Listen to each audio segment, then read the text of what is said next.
پرو documentary Urdu کے معزز دوستو السلام علیکم۔ ناظرین گرامی، موجودہ حکومت مسلسل کوشش کر رہی ہے کہ عمران خان کو گرفتار کر لیا جائے، جبکہ دوسری جانب عمران خان نے خود ہی جیل برو تحریک کا اعلان کر دیا ہے۔ حکومت نے عمران خان کو جیل میں ڈالنے کے لیے ایک نہیں دو نہیں بلکہ پورے 22 مقدمات درج کیے ہیں، اور ان تمام مقدمات کی نوعیت الگ الگ ہے، لیکن دلچسپ بات یہ ہے کہ ان تمام مقدمات میں ایک بھی مقدمہ کرپشن کے متعلق نہیں۔ پی ڈی ایم حکومت کی سر توڑ کوشش اور حکومتی مشینری استعمال کرنے کے باوجود بھی آج تک عمران خان کے خلاف کرپشن کا کوئی ایک بھی کیس نہیں بن پایا۔ دوستو، آج کی ویڈیو میں ہم پی ڈی ایم کے اوچھے ہتھ کنڈوں اور عمران خان کے خلاف قائم کی گئی تمام مقدمات کا تفصیلی جائزہ لیں گے، اور اس کے ساتھ ساتھ آپ کو بتائیں گے کہ عمران خان پر آخر آج تک کرپشن کا کوئی مقدمہ کیوں نہیں بن سکا۔ لیکن ویڈیو شروع کرنے سے پہلے آپ سے گزارش ہے کہ اگر آپ نے ابھی تک چینل کو سبسکرائب نہیں کیا تو جلدی سے چینل کو سبسکرائب کر کے بیل بٹن آن کر دیں۔ دوستو، آج تک عمران خان نے صرف اپنی قوم کی بھلائی کے لیے سوچا ہے اور ہمیشہ پاکستان کی خاطر اپنا سب کچھ قربان کیا ہے، اور اس دوران کوئی جائیداد نہیں بنائی اور نہ ہی آج تک ایک روپیہ بیرون ملک محفوظ رکھا ہے، جیسے ہمارے باقی سیاستدان کرتے آ رہے ہیں۔ پی ڈی ایم حکومت کی جانب سے عمران خان کے خلاف مختلف معاملات میں ضابطہ فوجداری کے تحت کارروائی پر عمل درآمد شروع کیا گیا ہے، لیکن اس دوران یہ دیکھنا نہایت اہم ہے کہ کون سے مقدمات عمران خان کے سیاسی کیریئر پر اثر انداز ہو سکتے ہیں، اور موجودہ حکومت کن مقدمات کی آڑ میں عمران خان کو مستقل طور پر سیاست سے دور کر سکتی ہے۔ عمران خان کے خلاف قائم کی گئی تمام مقدمات کیا واقعی درست ہیں؟ کیا عمران خان کے پاس ان مقدمات سے نکلنے کے لیے کوئی پلان موجود ہے؟ اگر تمام مقدمات پر کارروائی ہوتی ہے تو عمران خان کا سیاسی مستقبل کیا ہوگا؟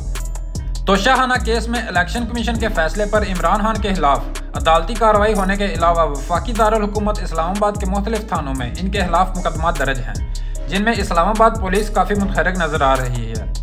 دراصل اسلام آباد پولیس اپنی طرف سے متحرک نہیں، بلکہ ان کو تھرڈ امپائر کی جانب سے اشارے ملے ہیں۔ حیران کن طور پر عمران خان کے خلاف اسلام آباد کے مختلف تھانوں میں 22 مقدمات درج ہیں۔ ایڈیشنل سیشن جج زیبا چودھری کو دھمکیاں دینے کے علاوہ گزشتہ برس 25 مئی کو وفاقی دارالحکومت کے مختلف علاقوں میں احتجاج، سرکاری املاک کو نقصان پہنچانا اور کار سرکار میں مداخلت کی دفعات تو ہیں، لیکن اب تک 1 روپے کی کرپشن کرنے پر کیس نہیں بنا۔ ان تمام مقدموں میں حکومت اب تک خان کو گرفتار نہیں کر سکی، کیونکہ یہ مقدمے اس قدر کمزور اور سیاسی انتقام پر مبنی ہیں کہ ہر ممکن کوشش کے باوجود حکومت کارروائی نہیں کر سکی۔ اس کے برعکس اگر دیکھا جائے تو عمران خان نے خود سے جیل برو تحریک شروع کرنے کا اعلان بھی کر رکھا ہے۔ دوستو، سب سے سنگین مقدمہ ایڈیشنل جج کو سنگین دھمکیاں دینے کا ہے۔ یہ مقدمہ پچھلے سال اگست میں تھانہ مارگلہ میں درج کیا گیا تھا۔ اس مقدمے میں موقف اپنایا گیا ہے کہ عمران خان نے ایک جلسے میں شہباز گل کو جسمانی ریمانڈ پر اسلام آباد پولیس کے حوالے کرنے پر اسلام آباد کی ایڈیشنل سیشن جج کو سنگین نتائج کی دھمکیاں دیں۔ اسلام آباد کی انسداد دہشت گردی کی عدالت نے عمران خان کی عبوری ضمانت منظور کر لی، لیکن وہ اس مقدمے میں شامل تفتیش نہیں ہوئے تھے، جس پر پولیس کی طرف سے ان کی ضمانت کی منسوخی کی درخواست دائر کی گئی تھی۔ پھر عمران خان اس مقدمے میں شامل تفتیش ہوئے، جس کے بعد انسداد دہشت گردی کی دفعات کو ختم کر دیا گیا تھا، جبکہ آج تک ان پر فرد جرم عائد نہیں ہو سکی۔ دوستو، دوسرا مقدمہ توشہ خانہ ریفرنس اور الیکشن کمیشن کے فیصلے کے خلاف احتجاج کا ہے۔ توشہ خانہ کے معاملے پر قومی اسمبلی کے اسپیکر کے ریفرنس پر عمران خان نے الیکشن کمیشن کے فیصلے کے خلاف احتجاج کیا تھا، جس پر عمران خان کے خلاف تھانہ سنجانی میں مقدمہ درج کیا گیا تھا۔ اس مقدمہ میں کار سرکار میں مداخلت اور توڑ پھوڑ کے علاوہ انسداد دہشت گردی کی دفعات بھی شامل ہیں۔ اس مقدمے میں انسداد دہشت گردی کی عدالت سے عمران خان کی عبوری ضمانت کی درخواست خارج ہونے کے بعد اسلام آباد پولیس کافی متحرک ہو گئی، اور وفاقی دارالحکومت کی پولیس کے ایک اہلکار کے مطابق اس مقدمے میں عمران خان کی گرفتاری کے لیے پولیس کی ٹیمیں لاہور روانہ کر دی گئی۔ ان دنوں لاہور کے زمان پارک میں کافی ہلچل مچی ہوئی ہے، اور پارٹی قیادت کی طرف سے عمران خان کی حفاظت اور اسلام آباد پولیس کی جانب سے ان کی ممکنہ گرفتاری سے بچانے کے لیے پی ٹی آئی کارکنوں کو ہر وقت ایک قابل ذکر تعداد میں موجود رہنے کی ہدایات جاری کی گئی ہیں۔ پیارے ساتھیوں، یہ مقدمات دیکھتے جائیں، آپ پوری لسٹ چھان ماریں، لیکن آپ کو کوئی بھی مقدمہ ایسا نہیں ملے گا جس میں عمران خان براہ راست ملوث ہیں یا انہوں نے مالی جرم کیا۔ اب یہ مقدمہ ملاحظہ فرمائیے۔ یہ مقدمہ سیاسی مخالفین کو دبانے کے لیے انسداد دہشت گردی کی دفعات کے استعمال پر بنا ہے۔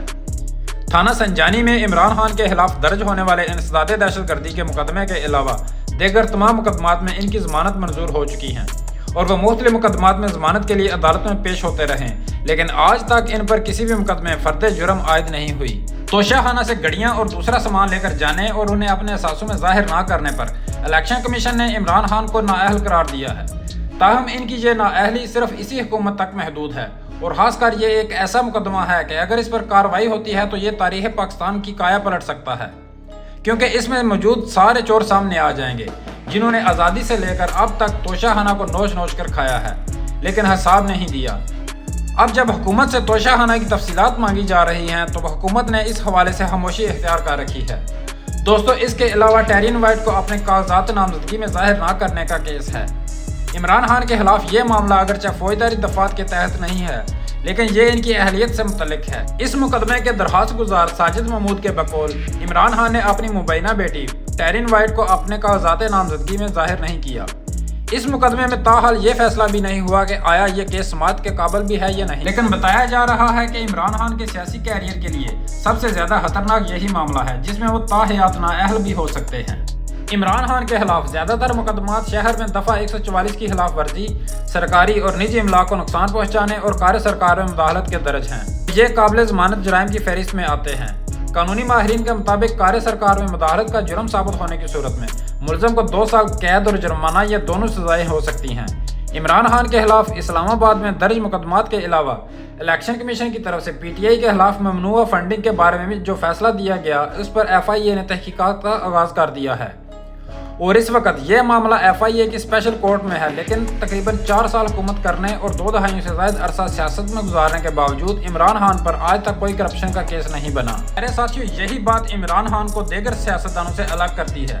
اب دیکھنا یہ ہے کہ موجودہ حکومت عمران خان کو کیسے کاؤنٹر کرتی ہے، کیونکہ عمران خان جیلوں کا رخ کرنے والے ہیں اور ایسا معلوم ہو رہا ہے کہ موجودہ حکومت کے دن گنے جا چکے ہیں۔